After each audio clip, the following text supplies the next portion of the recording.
Selamat pagi anak-anak semuanya, semoga sehat selalu ya. Selamat berjumpa dalam video pembelajaran agama Katolik. Sebelum kita mulai, kita awali dengan berdoa. Marilah kita berdoa. Dalam nama Bapa dan Putra dan Roh Kudus, amin. Ya Tuhan Allah Bapa yang Maha Baik, terima kasih atas penyertaan-Mu kepada kami sepanjang malam tadi. Sekarang kami akan memulaikan pelajaran kami. Bimbinglah kami, arahkanlah pikiran dan budi kami, agar kami dapat memahami materi ini dengan baik sesuai dengan kehendak-Mu. Demi Kristus Tuhan kami. Amin. Nah, baik anak-anak, sekedar mengingatkan kembali bahwa kriteria belajar minimal kita atau KBM untuk agama Katolik adalah 80. Oke, kita lanjut. Tema bab 1 adalah orang beriman menanggapi karya keselamatan Allah. Dan materi kita pada bab 1 ini yang pertama adalah Allah berkehendak menyelamatkan semua orang, atau Allah merupakan sumber keselamatan sejati. Kita menyimak cerita tentang seorang profesor dan seorang penunjuk jalan. Ada seorang profesor dari Eropa yang ateis atau tidak percaya kepada Tuhan mau mengadakan penyelidikan di padang gurun Afrika. Ia menggunakan seorang penduduk asli untuk menjadi penunjuk jalan baginya di padang gurun itu.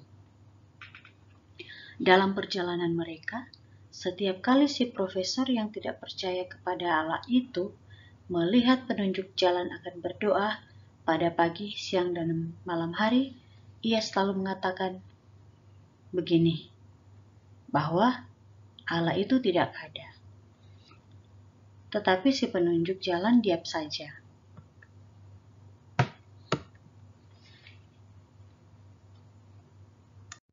Pada suatu hari, ketika mereka pagi-pagi keluar dari kemah, mereka melihat jejak kaki unta di depan kemah mereka.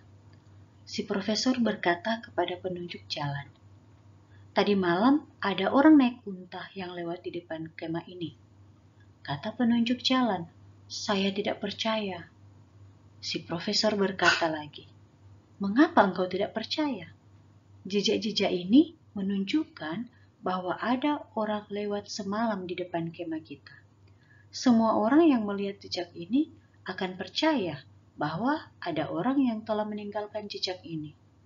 Nah, penunjuk jalan itu berkata, "Bagaimana Tuhan dapat percaya pada manusia hanya karena jejak-jejak yang ditinggalkan, yang mudah terhapus, tetapi Tuhan tidak percaya pada Allah yang meninggalkan jejaknya di langit dan di seluruh alam pada segala musim?"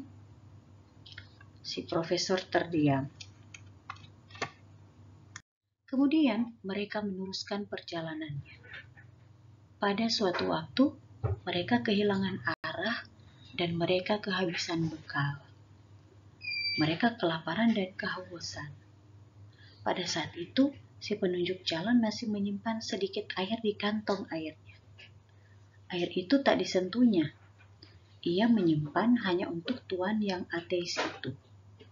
Nah, pada suatu hari, si penunjuk jalan itu kehabisan tenaga. Ia merasa akan mati. Tetapi sebelum ia mati, ia menyerahkan persediaan air yang terakhir kepada tuannya, si profesor yang ateis itu. Nah, sebelum penunjuk jalan mati karena kehausan, si profesor memeluknya dan berkata, "Sekarang saya percaya pada Allah yang engkau percaya, yang meninggalkan jejaknya di seluruh alam ini, terlebih yang ada di dalam dirimu." Nah, demikian ceritanya.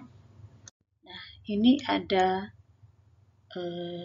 pendalaman kitab suci, bisa kamu baca ya di dalam Kisah Para Rasul bab 17 ayat 16 sampai 34, Paulus di Athena.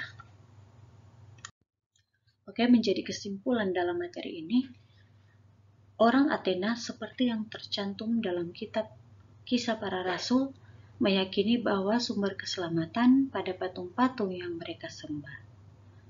Jadi mereka meyakini bahwa sumber keselamatan itu berada pada patung-patung yang mereka sembah. Hal ini membuat Paulus merasa sedih hatinya dan tergerak untuk mengortakan Yesus Kristus sebagai sumber keselamatan sejati. Meskipun mendapat penolakan dari sebagian orang-orang Athena.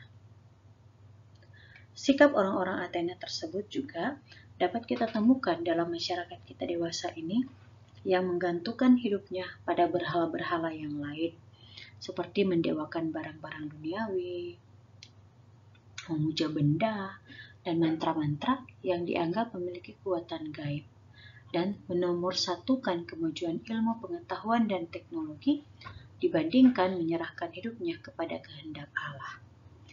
Menyandarkan hidup kita pada patung-patung buatan manusia yang dianggap memiliki kekuatan gaib merupakan kesia-siaan. Bisa kamu bandingkan dalam kitab Yesaya. Keselamatan yang paling sempurna hanya diperoleh dari Allah. Orang beriman percaya bahwa keselamatan yang didasarkan pada kekuatan lain bersifat semu dan tidak sempurna. Nah, Allah lah yang punya kuasa atas hidup dan mati, yang tidak pernah diinvestasi oleh manusia. Maka bagi orang beriman, sumber keselamatan sejati adalah Allah sendiri. Apakah kalian orang beriman? Dialah Alfa dan Omega. Allah adalah asal hidup manusia dan sekaligus tujuan manusia maupun akhir perjalanan hidup mereka. Bahkan ketika manusia jatuh ke dalam dosa, Allah tetap setia untuk menyelamatkan manusia. Dan kasih Allah yang terbesar dinyatakan dengan mengutus putranya, anaknya yang tunggal, untuk menyelamatkan manusia dari kuasa dosa. Ia menanggung penderitaan dan mengorbankan dirinya dengan wafat di kayu salib.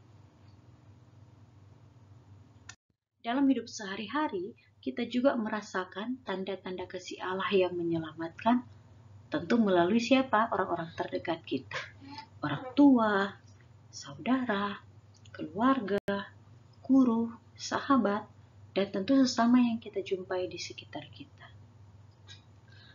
Menyadari akan begitu besar kasih Allah dalam upaya menyelamatkan manusia, maka manusia juga dituntut untuk menanggapinya dengan menyerahkan diri secara total kepada Allah. Berarti manusia menanggapinya dengan iman.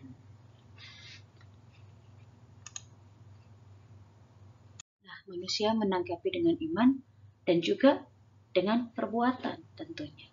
Misalnya apa? Dengan berdoa, dengan penuh iman mengikuti perayaan Ekaristi, dan berbagi kasih kepada sesama yang kita jumpai, siapapun mereka, tanpa memandang perbedaan.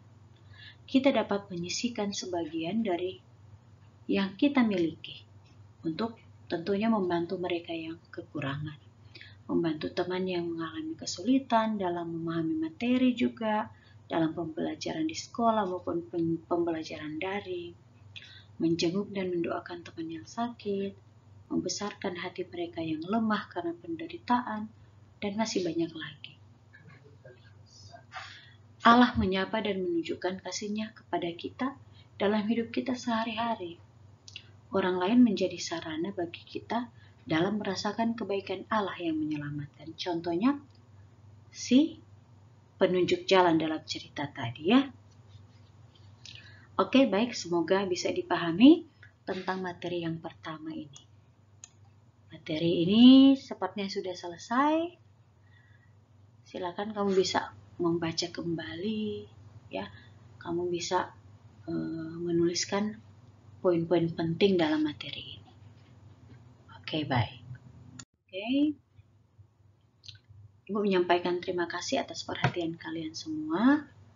Semoga dapat kalian pahami ya, dan dapat kalian praktekkan dalam kehidupan kalian sehari-hari. Nah, sebelum kita menutup pelajaran ini, video ini, mari kita berdoa kemuliaan.